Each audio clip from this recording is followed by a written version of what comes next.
मेरे प्यारे मित्रों, खासकर मनोरंजन की दुनिया से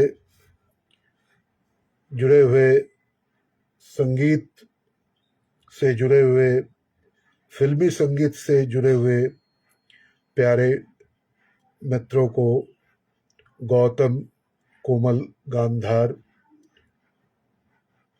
कोलकाता निवासी की ओर से ढेर सारे शुभकामनाएं, प्यार आप सबों के खिदमत में रूबरू करवाना पसंद करूंगा।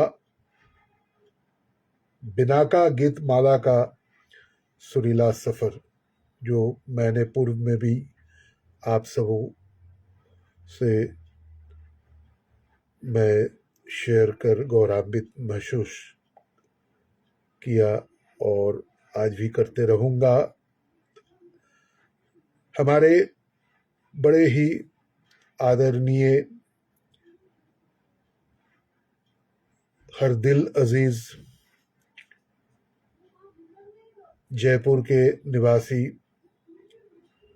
श्री अनिल भार्गव जी, उनसे मेरी मुलाकात 2009 में मुंबई के एक संगीत कार्यक्रम पुस्तक विमोचन समारोह में परिचय हुई थी। उन्होंने मुझे एक पुस्तक भेंट किया उपहार स्वरूप और उनसे इजाज़त लिया।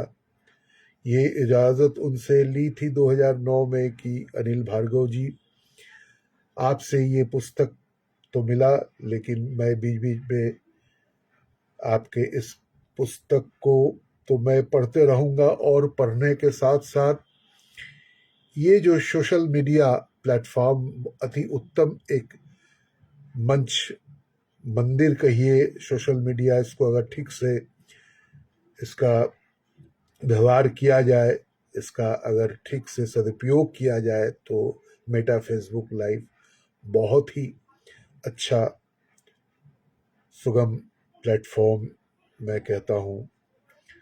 तो इस प्लेटफॉर्म के ज़रिए हमारे पुराने बिछड़े हुए मित्रों के साथ और इन दिनों जितने भी हमारे मित्र सारे दुनिया में फैले हुए हैं, रहते हैं, उनके साथ रूबरू करने का बड़ा ही अति उत्तम माध्यम है।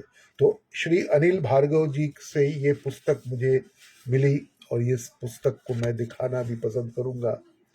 बिनाका गीत माला का सुरीला सफर। मेरे पास काफ़ी पुस्तकों का मैं कलेक्ट करते रहता हूँ, हिंदी, बांग्ला, उर्दू, अंग्रेज़ी, और बीच बीच में उन सारे पुस्तकों को मैं अपने लीजर टाइम पे देखते रहता हूँ, पढ़ते रहता हूँ और दोस्तों के खिदमत पे आके दोस्तों को उन पुस्तकों के आधार पर, पुस्तकों के माध्यम से बहुमूल्य जो तथ्य है उसे मैं उजागर करना पसंद करता हूँ। तो आज अनिल भार्गव जी मेरे बड़े ही परम आदरणीय मित्र, जिसका जिक्र किया, तो उनसे उनके इस पुस्तक को पढ़ते पढ़ते मैंने सोचा कि जब वक्त है तो इसे क्यों ना पुनः लोगों के बीच शेयर करूं। तो बस अनिल भार्गव जी के ही कथनानुसार रेडियो और टेलीविज़न मनोरंजन के आम साधन है।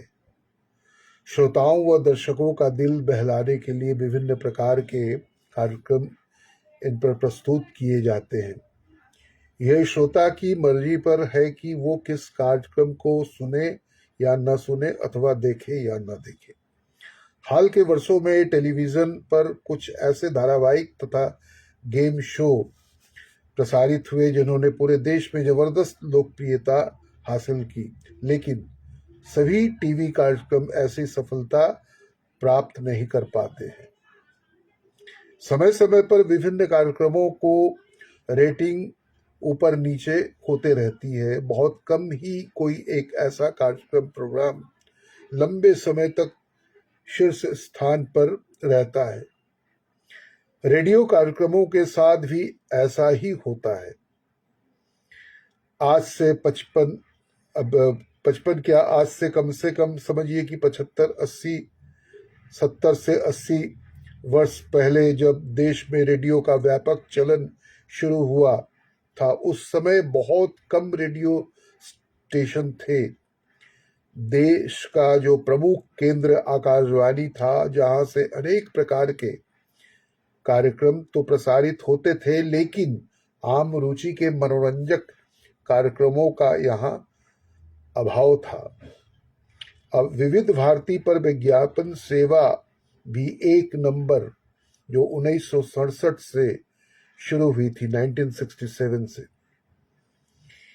अतः उन दिनों रेडियो सिलोन के व्यापार विभाग से प्रसारित फिल्मी गीतों पर आधारित कार्यक्रम काफी लोकप्रिय थे और जनरुचि के अनुरूप भी थे। आफी के गीत, जो ओवल्टीन, फुलवारी, लक्स के सितारे, सनफोराइज्ड के मेहमान, एक ही फिल्म से जैसे कई कार्यक्रमों को श्रोताओं के बीच खासी मकबूलियत हासिल थी, लेकिन सबसे अधिक लोकप्रिय कार्यक्रम सिद्ध हुआ बिनाका गीतमाला, जो बाद में काफी दिनों के बाद वो सिबाका गीतमाला हो गया था। अब गीतमाला, बिनाका गीतमाला के रूप में भी एक कार्यक्रम प्रस्तुत किया गया था, जो 41 वर्षों से अधिक समय तक प्रसारित होने वाले बिनाका सिबाका गीतमाला कार्यक्रम ने जहां सर्वाधिक लंबी अवधि तक चलने वाले रेडियो कार्यक्रम के रूप में रिकॉर्ड बनाया, वही सबसे अधिक मशहूर रेडियो प्रोग्राम होने का फक्र भी हासिल किया। हर बुधवार की रात 8 बजे गीतमाला सुनना लाखों परिवारों के लिए एक स्थायी आचरण जैसा बन गया था, उनकी आदत में शुमार हो चुका था। वस्तुतः इस कार्यक्रम में लाखों लोगों के दिलों पर राज किया था। गीतमाला महज किसी सप्ताह के सर्वाधिक प्रचलित गीतों के प्रसारण का कार्यक्रम ही नहीं था, अपितु ये एक पैमाना भी था जो ये बताता था कि उस सप्ताह में वे गीत लोकप्रियता के किस क्रम में रहे हैं। बिनाका गीतमाला ने हिंदी फिल्मों गीतों की लोकप्रियता क्रम का ये साप्ताहिक तथा वार्षिक रिकॉर्ड 41 वर्षों तक उपलब्ध कराया। न तो 1952 में गीतमाला के शुरू होने से पहले इस प्रकार की जानकारी के लिए कोई विश्वसनीय स्रोत था, और न ही 1994 में गीतमाला की समाप्ति के बाद ऐसा कोई सर्वमान्य माध्यम शेष रहा। 41 वर्षों तक इस प्रोग्राम ने प्रत्येक सप्ताह के और अपने वार्षिक कार्यक्रमों के जरिए पूरे वर्ष भर के गानों की लोकप्रियता का जो क्रम प्रसारित किया, वो हिंदी फिल्मी संगीत के एक महत्वपूर्ण दस्तावेज के रूप में दर्ज हो चुका है। लगभग 95 वर्ष, अब 95 क्या, आप समझिए कि 105 वर्ष पुरानी भारतीय फिल्म कला के इतिहास में फिल्म संगीत के 41 सालों का ये दस्तावेज बहुत मायने रखता है। अनेक महत्वपूर्ण जानकारियां ये अपने भीतर समेटे हुए है। उस समय जब टीवी का प्रसार नहीं हुआ था, आम जनता के लिए फिल्मी गीतों को सुनने का रेडियो ही प्रमुख माध्यम था, और विज्ञापन विधा का भी इतना अधिक वर्चस्व नहीं था। ऐसे हालात में ये कार्यक्रम किसी उत्पाद के विज्ञापन के लिए बनाए गए प्रायोजित कार्यक्रम जैसा कम फिल्म संगीत को समर्पित आयोजन जैसा अधिक लगता था। समय के साथ इसका ऐतिहासिक महत्व बनता गया। निश्चित हो निश्चित ही ऐसे कार्यक्रम बार बार जन्म नहीं लेते। श्रोताओं की नई पीढ़ी तो इतने अधिक लोकप्रिय रेडियो कार्यक्रम की सिर्फ कल्पना ही कर सकती है, जबकि एक पूरी पीढ़ी का जबरदस्त भावात्मक लगाव इस प्रोग्राम के साथ रहा था। आज के रेडियो कार्यक्रम तकनीकी लिहाज से प्रस्तुतकर्ता द्वारा जेट स्पीड से बोलने तथा श्रोताओं से फोन द्वारा तुरंत संपर्क करने आदि की दृष्टि से भले ही आगे हो, लेकिन लोगों के दिलों को छूने तथा उन्हें अपना नियमित श्रोता बना लेने की क्षमता इनमें नहीं है। आज अनेक एफएम चैनल्स आरंभ हो चुके हैं, लेकिन वे संगीत को कितना महत्व देते हैं ये इसी से जाहिर है कि वे फिल्मी गीतों का प्रसारण तो करते हैं, लेकिन उनके संगीतकारों, गीतकारों, गायक गायिकाओं के नामों की घोषणा तो दूर, अक्सर फिल्म का नाम भी नहीं बताते हैं। लोग इन चैनल्स को सिर्फ टाइम पास करने की दृष्टि से सुनते हैं, न तो सुनने में कोई नियमितता है, न ही किसी खास कार्यक्रम के प्रति कोई लगाव है। जब खाली है तो रेडियो ऑन कर दिया, जब जी चाह बंद कर दिया। रेडियो और टीवी पर काउंटडाउन प्रोग्राम वर्तमान में भी प्रसारित किए जा रहे हैं, लेकिन वे संगीतमय कार्यक्रम कम, गीतों व फिल्मों के विज्ञापन अधिक लगते हैं। इसी तरह अब ये जो कार्यक्रम का जो परिचय है, हर दिल अजीज कार्यक्रम जो बिनाका गीतमाला रेडियो प्रोग्रामों में सबसे अधिक लोकप्रिय तथा सबसे अधिक लंबी अवधि तक चलने वाला कार्यक्रम था, जिसे लोकप्रिय गीतों का खजाना तथा उनकी शोहरत को आंकने का एक विश्वसनीय पैमाना माना जाता था। इस कार्यक्रम में रेडियो सिलोन को जबरदस्त प्रसिद्धि वो एक नई पहचान दी, लाखों श्रोता दिए तथा महान उद्घोषक श्री अमीन सायानी की आवाज को घर घर पहुंचाया। अमीन सायानी साहब को मैं नमन करता हूं,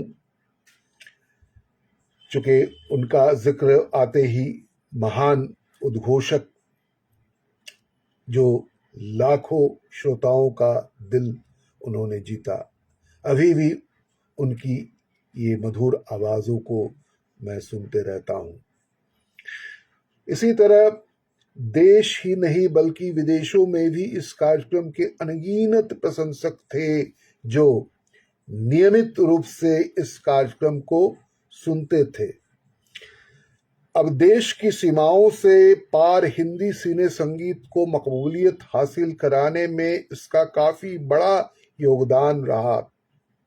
ये कार्यक्रम बिनाका ब्रांड टूथपेस्टों तथा टूथब्रशों का उत्पादन करने वाली शिवा गायकी ऑफ इंडिया लिमिटेड द्वारा प्रायोजित रेडियो प्रोग्राम था। सबसे लंबे प्रसारण काल का रिकॉर्ड जो बिनाका गीतमाला के प्रारंभिक काल में किसी ने सोचा भी नहीं था कि ये कार्यक्रम एक रिकॉर्ड स्थापित करने जा रहा है। लोकप्रियता के क्षेत्र में भी और किसी प्रायोजित व्यापारिक कार्यक्रम की इतने लंबे समय तक चलने के संदर्भ में भी शुरू होने के बाद ये कार्यक्रम कुछ ऐसा चला कि चलता ही गया और हफ्ते दर हफ्ते लगभग 41 वर्षों तक इसका प्रसारण किया जाता रहा। यह कार्यक्रम 3 दिसंबर 1952, 3 दिसंबर 1952 से आरंभ होकर 4 अप्रैल 1994, 4 अप्रैल 1994 तक प्रसारित हुआ था। किसी भी रेडियो प्रोग्राम के प्रसारण काल का ये एक रिकॉर्ड है। इन वर्षों में गीतमाला के 2021 कार्यक्रम प्रसारित किए गए। उल्लेखनीय है कि इसका पहला कार्यक्रम श्री अमीन सायानी ने पेश किया और अंतिम कार्यक्रम भी उन्हीं के द्वारा प्रस्तुत किया गया था। किसी एक उद्घोषक द्वारा किसी कार्यक्रम को इतनी लंबी अवधि तक पेश किए जाने का भी शायद ये एक रिकॉर्ड होगा। कार्यक्रम की अभूतपूर्व लोकप्रियता, इस कार्यक्रम ने रेडियो श्रोताओं के मध्य जो ख्याति और लोकप्रियता अर्जित की वो आज अकल्पनीय है। इसने देश में ही नहीं बल्कि विदेशों में भी अभूतपूर्व बात पैदा हो जाती थी। विशेष अवसरों पर उनके द्वारा फिल्म संगीत से जुड़े कलाकारों को बधाई प्रेषण, दिवंगत कलाकारों को श्रद्धांजलि अर्पण, पुराने कलाकारों के बारे में उनके संबंध में चर्चा आदि कार्य भी किए जाते थे। गीतमाला में नौ प्रवेशी तथा पुनः प्रवेशी गीतों के गीतकारों, संगीतकारों व गायक गायिकाओं के नाम भी वे बताते थे। गीतमाला के प्रारंभ के कुछ वर्षों तक वार्षिक कार्यक्रम में बजने वाले गीतों के सृजनकर्ताओं के साथ साथ उन अभिनेताओं अभिनेत्रियों के नाम भी बताए जाते थे जिन पर वे गीत फिल्माए गए थे। कुल मिलाकर मनोरंजन के साथ साथ ये कार्यक्रम ज्ञानवर्धन का भी एक जरिया था।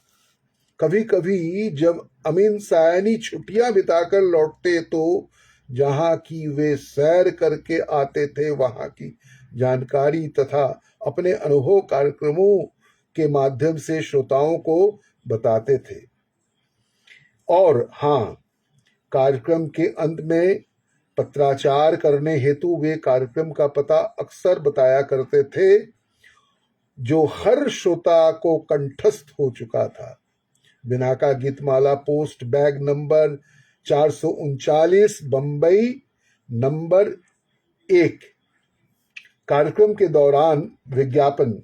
बिनाका गीतमाला सिबा कंपनी की ओर से प्रायोजित एक संगीत प्रधान कार्यक्रम था, अतः कंपनी के व्यावसायिक उत्पादों का कार्यक्रम में प्रचार किया जाना स्वाभाविक ही था। इसके लिए हर प्रोग्राम में विभिन्न प्रकार के बिनाका टूथपेस्टों तथा टूथब्रशों के विज्ञापन चंद लाइनों या छोटी कविताओं के माध्यम से सुनवाए जाते थे। 1 घंटे के कार्यक्रम में 2 या 3 बार इन उत्पादों के बारे में संक्षेप में प्रचार किया जाता था। श्री अमीन सायानी गीतों के बीच बड़े सधे हुए रोचक और मनोरंजक ढंग से बिनाका उत्पादों की जानकारी गीतों की माला के साथ ही गूंथ कर एक कुशल प्रचारक के रूप में श्रोताओं के मानस में उतार दिया करते थे, जिससे ये विज्ञापन कार्यक्रम में बाधा उत्पन्न करने के स्थान पर उसे आगे बढ़ाने का माध्यम बन जाते थे।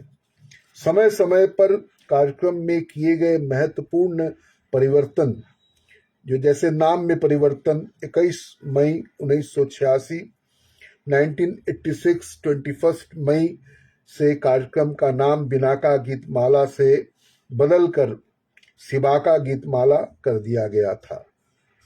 प्रसारण दिवस व समय में बदलाव। लगभग 36 वर्षों तक ये प्रोग्राम प्रत्येक बुध को रात्रि 8 से 9 बजे तक प्रसारित किया जाता रहा। 27 अक्टूबर 1988, 1988, 27 अक्टूबर से ये प्रत्येक गुरुवार रात्रि 9 से 10 बजे तक प्रसारित किया जाने लगा।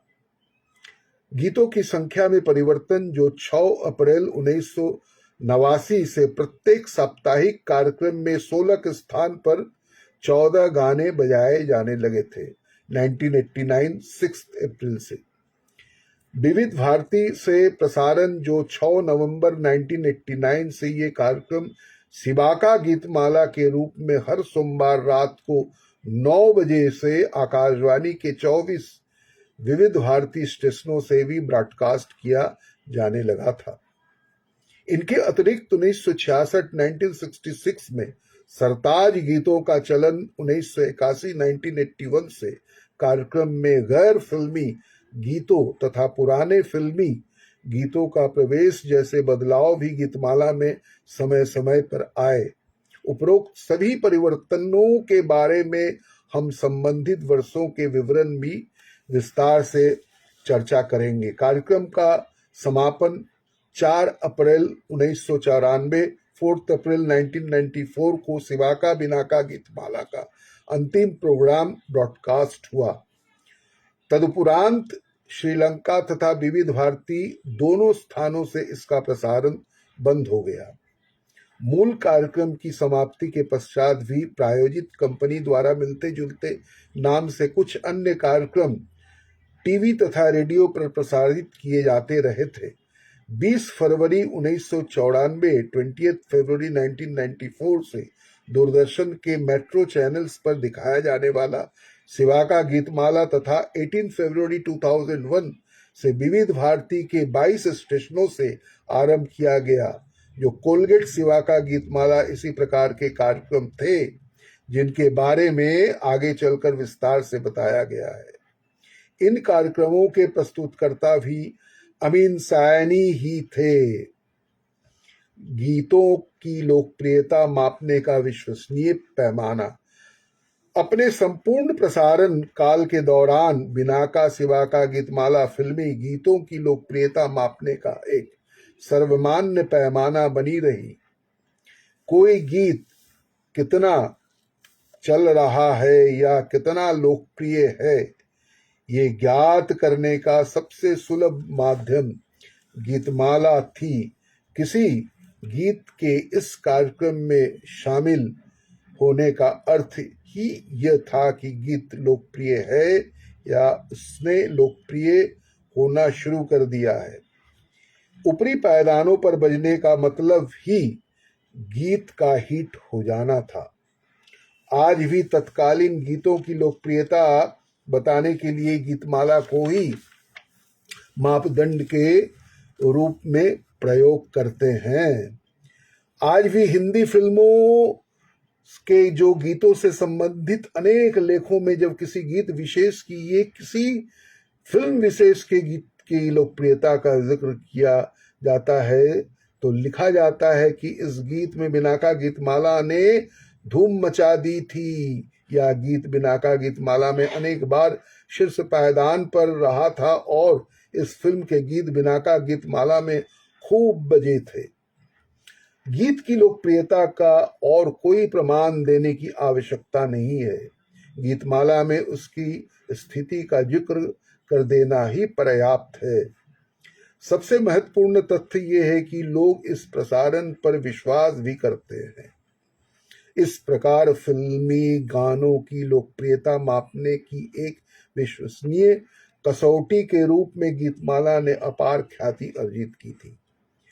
यह साख और जो सर्वस्वीकार्यता ही गीतमाला की सबसे बड़ी सफलता और उपलब्धि थी। 2000 में मुंबई के जो एडवर्टाइजिंग क्लब द्वारा इस कार्यक्रम को सदा सर्वश्रेष्ठ रेडियो कार्यक्रम घोषित करते हुए जो outstanding radio campaign of the century award ने नवाजा गया था। इसी तरह देखिए, अब मैं 1952 एक साल का ही विवरण में आप सबों के बीच रूबरू करवाना पसंद करूंगा, क्योंकि समय काफी लगते हैं। तो चलिए 1952 में आप सबों को लिए चलते हैं। मेरे साथ अभी जुड़े हुए SK सिंह जी, तुलसी राज, सुंदर राज जी, बहुत बहुत धन्यवाद। आप सबों को अगर अच्छा लग रहा है तो आप अपने बहुमूल्य अपना मंतव्य अवश्य यहाँ दर्ज करें। अपना जो एकदम बिल्कुल जो कमेंट्स होता है उसे आप यहाँ दर्ज करें, लिखें। तो कार्यक्रम का जो आरंभ 1952 में 1952 में रेडियो सिलोन, जिसे श्रीलंका ब्रॉडकास्टिंग कॉरपोरेशन भी कहा जाता था, आरंभिक दिनों की बात है। उन दिनों इसके 2 प्रभाग हुआ करते थे, अंग्रेजी सेवा प्रभाग तथा हिंदी सेवा प्रभाग। अंग्रेजी सेवा प्रभाग से अंग्रेजी में हिट पैरेड नामक एक काउंटडाउन प्रोग्राम प्रसारित किया जाता था, जो काफी लोकप्रिय था। उस कार्यक्रम के लिए श्रोताओं के प्रति सप्ताह लगभग 900 पत्र आते थे। इस कार्यक्रम की लोकप्रियता देखकर ये निश्चय किया गया कि एक ऐसा ही कार्यक्रम हिंदी में भी बनाकर हिंदी सेवा प्रभाग से प्रसारित किया जाए। इस निश्चय की परिणति बिनाका गीतमाला कार्यक्रम के रूप में हुई, जो 3 दिसंबर 1952, 3 दिसंबर 1952 से प्रत्येक बुधवार की रात 8 बजे से रात 8:30 बजे तक प्रसारित होना आरंभ हुआ था। कार्यक्रम के उद्घोषक श्री अमीन सायनी ने बिनाका गीतमाला से संबंधित एक cassette HMB Geetmala hit parade भाग 1 में कार्यक्रम के आगाज का जिक्र कुछ इस अंदाज से किया है। साल है 1952, जिसमें एक नए नौजवान ब्रॉडकास्टर से कहा गया है कि वो एक्सपेरिमेंट के तौर पर गीतमाला नाम का एक रेडियो प्रोग्राम लिखे, प्रोड्यूस करे और खुद बोले भी, जिसके लिए उसे हर हफ्ते 25 रुपए दिए जाएंगे।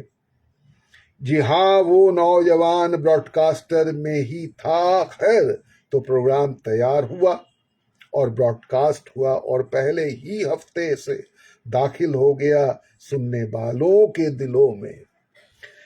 अब शुरुआती दिनों में इस साप्ताहिक कार्यक्रम का उद्देश्य श्रोताओं को तत्कालीन लोकप्रिय गीत सुनवाना था।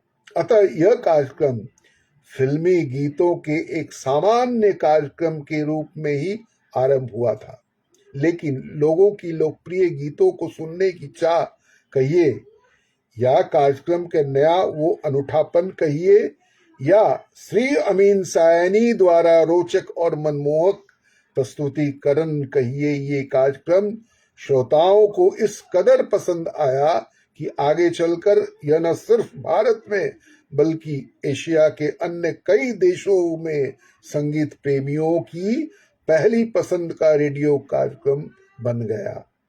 वर्ष के प्रचलित गीत 1952 में बिनाका गीतमाला के सिर्फ 5 कार्यक्रम ही प्रसारित हुए थे, जो 3, 10, 17, 24 तथा 31 दिसंबर को फिल्म आन, दाग तथा बैजू बावरा के गीतों ने इस साल जबरदस्त धूम मचाई थी और इन 5 कार्यक्रमों में भी इन्हीं फिल्मों के गीत छाए रहे थे। बैजू बावरा के गीत तो अगले वर्ष भी इस कार्यक्रम में लंबे समय तक बजते रहे थे। यहाँ ये भी उल्लेखनीय है कि 3 दिसंबर 1952 को बिनाका गीतमाला के प्रथम प्रसारित कार्यक्रम का आगाज बैजू बावड़ा के गीत तू गंगा की मौज में जमुना का धारा। मैं गवैया नहीं हूँ, गाता नहीं हूँ, लेकिन ये जो गाना अगर कोई गायक रहे तो मोहम्मद रफ़ी साहब के इस आवाज में तू गंगा की मौज में यमुना का धारा से ही हुआ था। इस कार्यक्रम में बजने वाला ये पहला गीत था। यदि अच्छा, तुलसीराज सुंदर जी, थैंक यू, आप लिख रहे हैं, मैं देख रहा हूँ, Geetmala it's a great programme in India. Sir, thank you very much for bringing this topic very nice. Topics very nice. God bless you all, sir. Thank you, dear Tulsi Raj Sundar Raj ji. I love you. Stay always musically tuned and spiritually blessed. तो सुनिए, लेकिन मैं गायक होता तो गाना गाकर सुनाता। यदि गीतमाला कार्यक्रम इस वर्ष कुछ पहले आरंभ हो गया होता तो वर्ष 1952 के जो क्रोनोलॉजिकली मैं आऊँगा, निम्नलिखित लोकप्रिय गीतों की इस प्रोग्राम में शामिल होने की कल्पना की जा सकती है।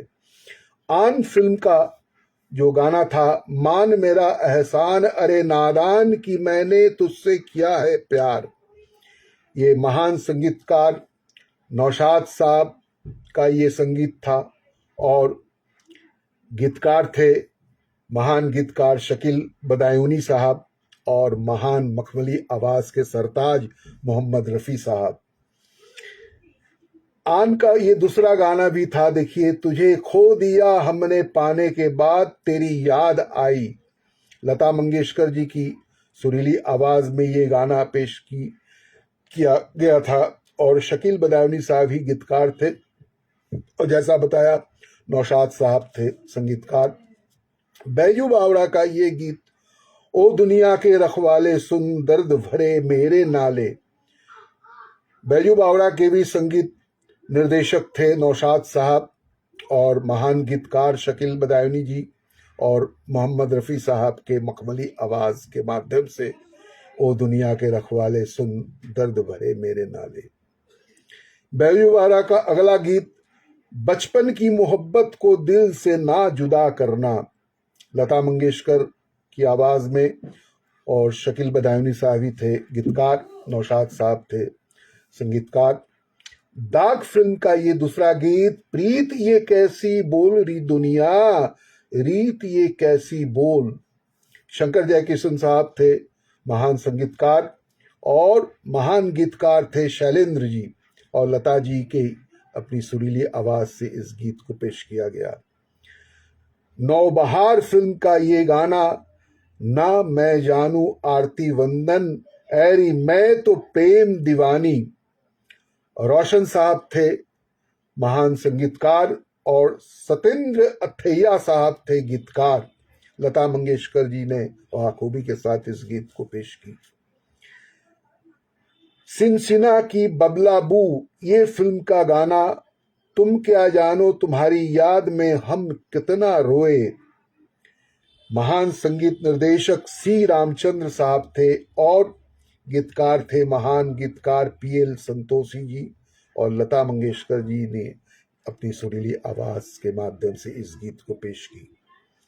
पूनम फिल्म का ये गाना झुमे झुमे दिल मेरा, चंदा की चांदनी में झुमे झुमे दिल मेरा, शंकर जयकिशन साहब थे पूनम फिल्म के संगीतकार, और हसरत जयपुरी साहब इस गीत को लिखने वाले थे, गीतकार थे, और लता मंगेशकर जी ने इस गीत को अपनी सुरीली आवाज के माध्यम से इस गीत को पेश की।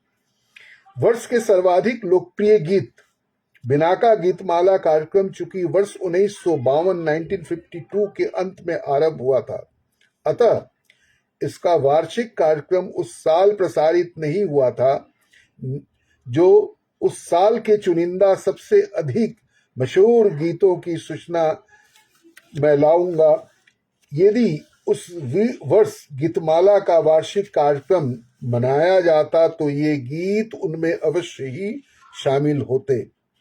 जो इन गीतों की जो उस वर्ष के सर्वाधिक लोकप्रिय गीतों के प्रतिनिधि के रूप में माना जा सकता है, जो 8 जनवरी 1978 को प्रसारित बिनाका गीतमाला के रजत जयंती कार्यक्रम के प्रथम भाग में श्री अमीन सायनी ने इन्हीं गीतों को वर्ष 1952 के सबसे अधिक मकबूल गीतों के रूप में इंगित किया था। जो आशियाना फिल्म का ये गीत मैं पागल मेरा मनवा पागल, पागल मेरी प्रीत रे, महान संगीतकार मदन मोहन जी और महान गीतकार राजेंद्र कृष्ण जी और तलत महमूद साहब अपनी मखमली आवाजों के माध्यम से इस गीत को पेश किया। दीवाना फिल्म का ये गाना तस्वीर बनाता हूं तेरी खुने जिगर से, तस्वीर बनाता हूं तेरी खुने जिगर से, नौशाद साहब थे दीवाना फिल्म के संगीतकार, और शकील बदायूनी साहब की लिखी हुई ये गीत मोहम्मद रफ़ी साहब अपने मखमली आवाज़ों के माध्यम से इस गीत को पेश किया, जिसे काफ़ी लोकप्रियता हासिल हुई। आसमान फिल्म का ये गीत देखो जादू भरे मोरे नैन, महान संगीतकार ओपी नैयर साहब और महान गीतकार प्रेम धवन जी इस गीत के गीतकार थे, और महान गायिका गीता दत्त ने इस गीत को बड़े ही बाखूबी के साथ पेश की। देखो जादू भरे मोरे नैन आसमान फिल्म का ये गीत। परछाई फिल्म का ये गीत मोहब्बत ही न जो समझे वो जालिम प्यार क्या जाने, मोहब्बत ही न जो समझे वो जालिम प्यार क्या जाने, ये परछाई फिल्म के महान संगीतकार सी रामचंद्र साहब और महान गीतकार नूर लखनवी साहब और तलत महमूद साहब ने इस गीत को बड़े ही वाखूबी के साथ पेश किया, जिसे काफी लोकप्रियता हासिल हुई। अनहोनी फिल्म का ये गीत, मैं दिल हूं एक अरमान भरा, तू आके मुझे पहचान जरा। रोशन साहब महान संगीतकार इस फिल्म के थे संगीतकार, और सत्येंद्र अथैया साहब की लिखी हुई ये गीत और तलत महमूद साहब ने इस गीत को बड़े ही बाखूबी के साथ अपने मधुर आवाजों के जरिए पेश किया था। संगदिल फिल्म का ये गाना, ये हवा ये रात ये चांदनी तेरी एक अदा पे निसार है, सज्जाद हुसैन साहब थे इस फिल्म के, संगदिल फिल्म के संगीतकार, और राजेंद्र कृष्ण साहब थे गीतकार, और इस गीत को पेश किया था तलत महमूद साहब ने अपनी मधुर आवाजों के जरिए। आन फिल्म का ये दिल, दिल में छुपा के प्यार का तूफान ले चले, दिल में छुपा के प्यार का तूफान ले चले। नौशाद साहब थे संगीतकार और शकील बदायूनी साहब थे गीतकार। मोहम्मद रफी साहब ने इस गीत को पेश किया। दाग फिल्म का ये गाना, ऐ मेरे दिल कहीं और चल, गम की दुनिया से दिल भर गया। शंकर जयकिशन साहब थे संगीतकार और शैलेंद्र जी थे गीतकार। तलत महमूद और लता मंगेशकर दोनों ने डुएट इस गीत को पेश किया। बैजू बावरा का ये गीत, तू गंगा की मौज में जमुना का धारा, जो पहले भी मैं पूर्व में बताया कि नौशाद साहब थे संगीतकार और शकील बदायूनी साहब गीतकार। मोहम्मद रफ़ी और लता मंगेशकर दोनों ने जुगल इस गीत को पेश किया और काफी लोकप्रियता हासिल हुई। गीतों के जो नामों में पहला नाम संगीतकार का, जो गीतकार तथा इनके गायक गायिकाओं के नाम जो मैंने आप मेरे पास संग्रहित तथ्यों के आधार पर अनिल भार्गव जी के इस पुस्तक के माध्यम से आप सबों को रूबरू करवाकर मैं गौरवान्वित महसूस करता हूं। पुनः मैं उपस्थित रहूंगा 1953 के जितने भी गानों की सूची है और महान संगीतकार, महान गीतकार, गायक गायिकाओं की सूचियों के साथ पुनः आप सबों से रूबरू करवाना पसंद करूंगा। जय हिंद, जय भारत, शुभरात्रि शुभरात्रि शुभरात्रि। गौतम कोमल गांधार का ढेर सारा पुनः प्यार आप सबों को देकर शुभरात्रि कहकर विदा लेता हूँ, पूर्ण विराम में ही करता हूँ।